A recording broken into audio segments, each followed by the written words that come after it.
Mildred Williams was just your average Army wife. John was a man of his word. He said what he meant, and he meant what he said. But when her husband finally returned from the Gulf War, Mildred found herself sleeping with the enemy. John said to me, "You have become my enemy, and as my enemy, I will kill you." I never thought that John would be capable of this. This was just totally out of character. And before long, the whole world would know just how diabolical her husband had become. There was no stopping John. He was a killing machine. When it comes to love and marriage, things aren't always what they seem.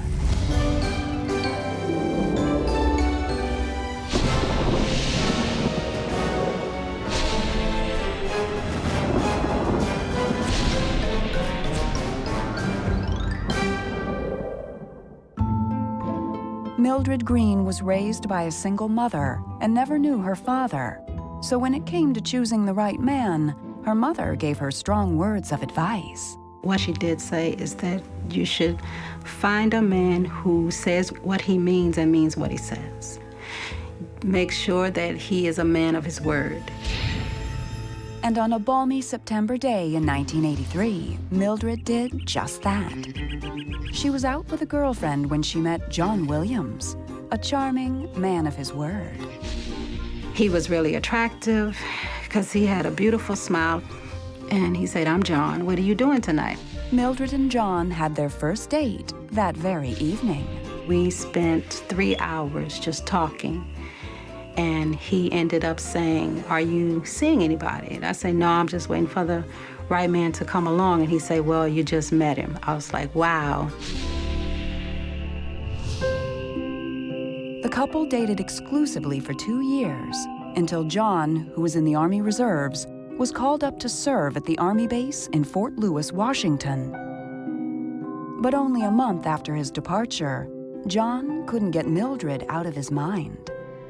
He sent me an airline ticket, and he said, "I need you. I can't make it without you. Can you please come?"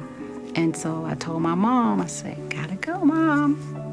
John was in love with Mildred, and Mildred fell overly in love with him. It was her and John. And he said, "You know, I never want you to lose that sparkle in your eye for me." He said, "I'm gonna do everything that I know how to make sure you keep that." 3 years after the move, the sparkle in Mildred's eyes still burned bright. And on March 10th, 1988, Mildred and John were married. The day of our wedding, I was the happiest woman in the world. I loved John. There was no doubt in my mind that he was all that I was looking for. John was dressed in his military uniform, and Mildred was in her white wedding gown. We was very happy for Mildred. 2 years after they were married, a lifelong dream of Mildred's was fulfilled as the couple welcomed their first son, John Jr. John was a good dad, and he really took time. He came home from work, he ate dinner, he played with his son. That was the routine. A year after their first child arrived, John received orders to serve in the Gulf War. I was a little nervous because John sat me down and he said, "Look," and he had wrote out a plan for me to carry out should he not make it back alive. Much to Mildred's relief, in March of 1991, just 3 months after he left, John returned home with just a minor shoulder injury. But the man who walked through the door was a far cry from the man Mildred had married. He would sit in a chair and rock back and forth. And I'd say, "Honey, is this something I can do?" "No, there's nothing you can do. I don't want to talk about it." To Mildred, it seemed like she was living with someone else entirely, and life for the couple continued on a downward spiral. 8 years and 2 more children later, John would end up driving Mildred away. His behavior had escalated to a point now to where it was about his manipulation and control of Mildred. By the summer of 1999, Mildred had filed for divorce, and John moved out. They agreed that he would get the kids every other weekend. On March 23, 2000, John had scheduled a visit, so he had the kids starting on that Friday. On Monday, Mildred received what she thought was just an ordinary phone call. I get a call from John, and little John is on the phone. And I say, ask your dad, what time are you coming back?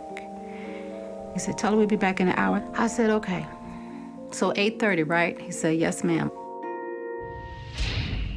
But when 8:30 came and went with no sign of the children, her mother's intuition kicked in. She said, something's wrong. They should have been back. And so it was 11:35 p.m. John called and said, we are en route from Seattle. We will be there shortly. And Seattle is 45 minutes away. And as soon as I hung up the phone, I was like, something's wrong. Mildred was about to face every parent's worst nightmare. And I waited in the living room in a chair. And they didn't come home. Now Mildred had no idea where her children were or if she would ever see them again. The situation was unimaginable, and things were about to get even worse. I only thought he was gonna kill me. I never, ever thought he would include other people.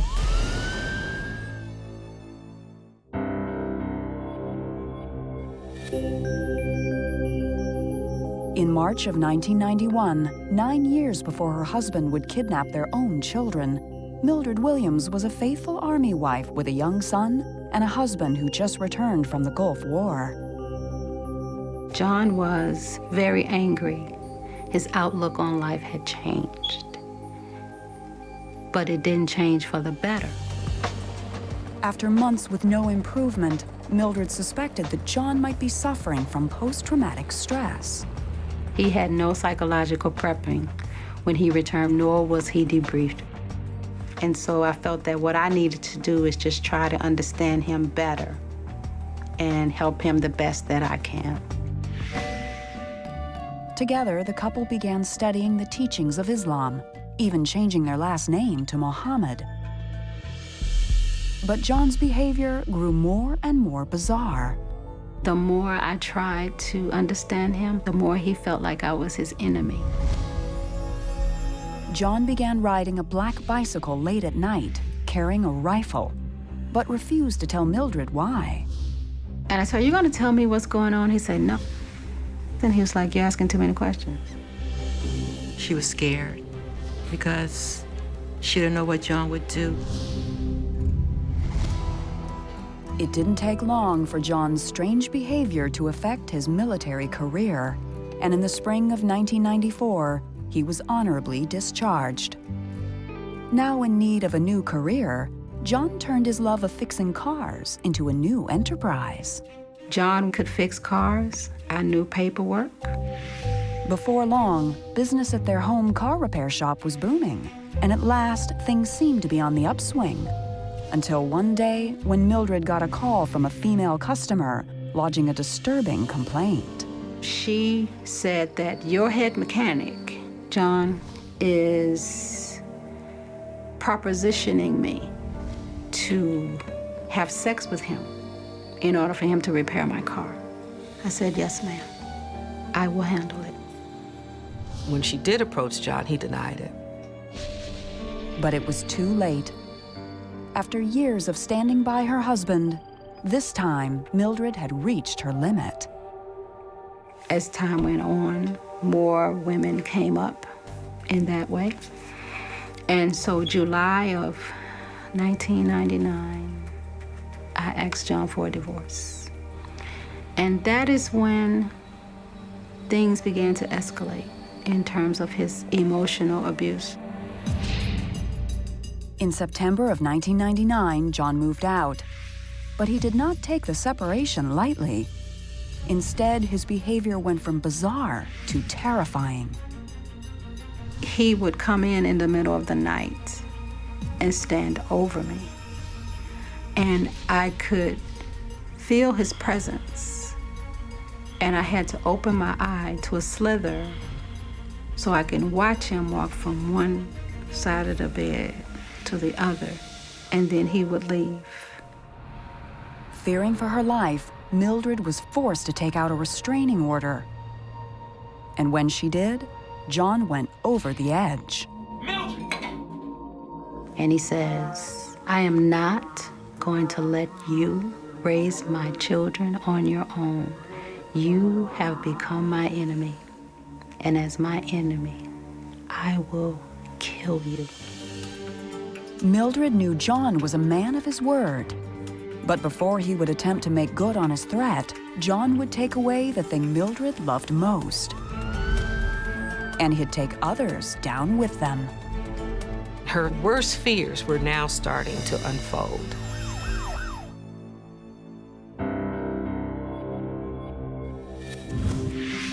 With a divorce from John underway, Mildred Muhammad had a restraining order against her husband, but he was still allowed to see their 3 children. On March 23, 2000, he took them away on a weekend visit and never returned.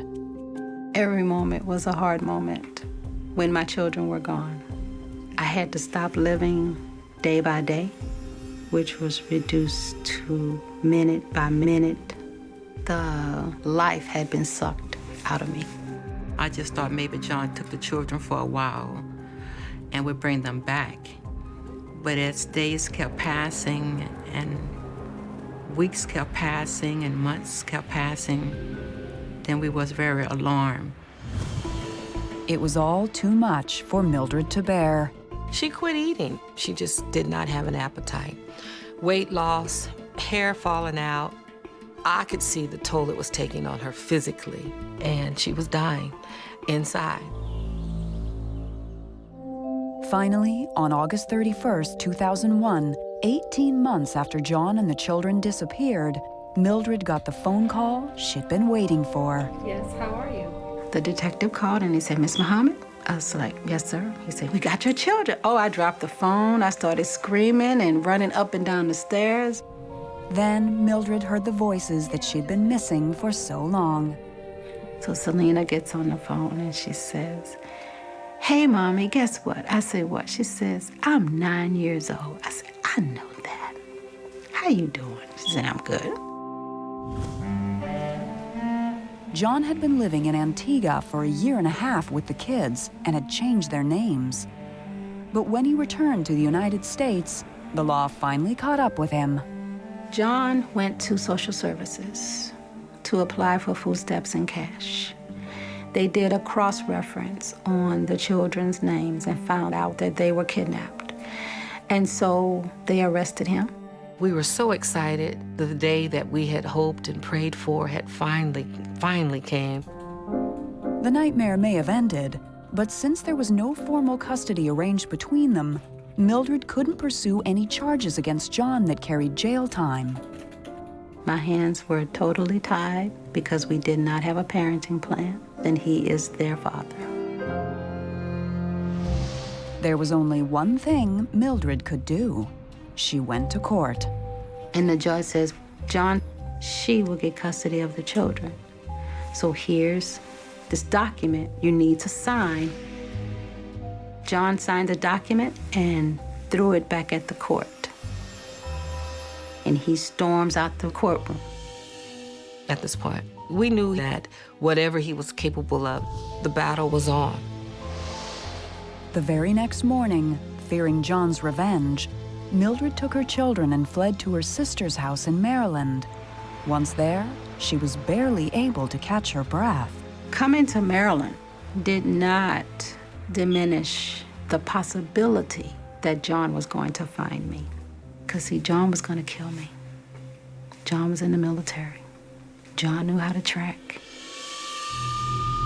Then, in October of 2002, Mildred had something new to fear. A series of random shootings began that put the entire Washington, D.C. area on high alert. We didn't know if this was one person or two or more. And the killings right on their face were random. The panic started when a man was gunned down in the parking lot of a Maryland grocery store. Then, the next morning, 4 more people were shot to death in a series of random shootings across the D.C. area. We were like, oh my goodness, we are in for some vast and evil days. Now, Mildred was faced with the added stress of not only keeping her kids safe from her ex-husband, but from a crazed sniper as well. We were just as fearful as everyone else. We didn't go outside. And on top of that, I was looking for John too. But Mildred had no idea that her own personal nightmare was about to collide with the tragedy making headline news around the world. On October 23, 2002, a knock came at Mildred's door that would change everything. I said, "What? John?" Can you imagine a federal agent telling you, oh, by the way, that was someone you married? I mean, it's like being punched in the head.